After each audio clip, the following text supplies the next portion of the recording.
The artworks in my latest exhibition, Flux FLOW, at Gallery 33 in Wanaka, New Zealand, are from my Fluid series.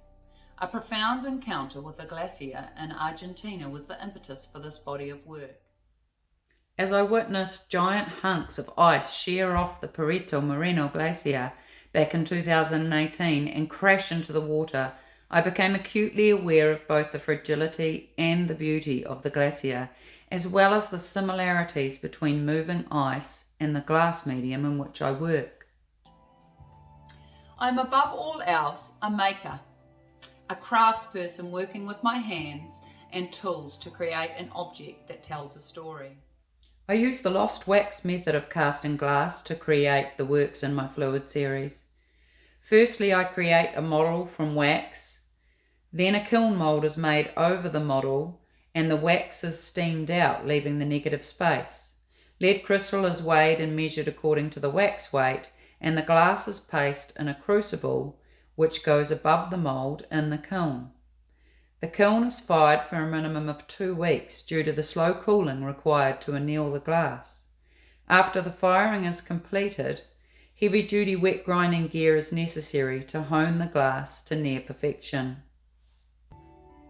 Movement in the Fluid series is intrinsic and highly intentional. Using lead crystal consistently over the past 20 years has allowed me to understand its molten properties, particularly with blending and mixing colours. For the past few years, I've been concerned with creating narratives and emotional connections through the use of colour.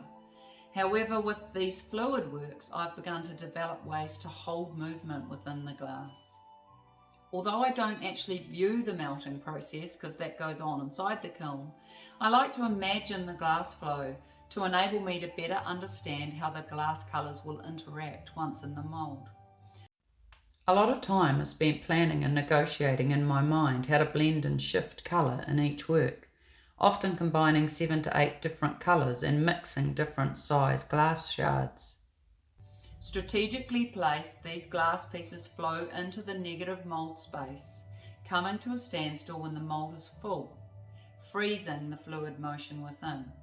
Although I'm working from a place of experience, there are always small variables working this way, and casting works of this scale and complexity ensures that each work remains unique and exciting to make. My aim is to create cast glass artworks that contain the motion and energy of the molten material after it has left its solid state and is on the move inside the kiln.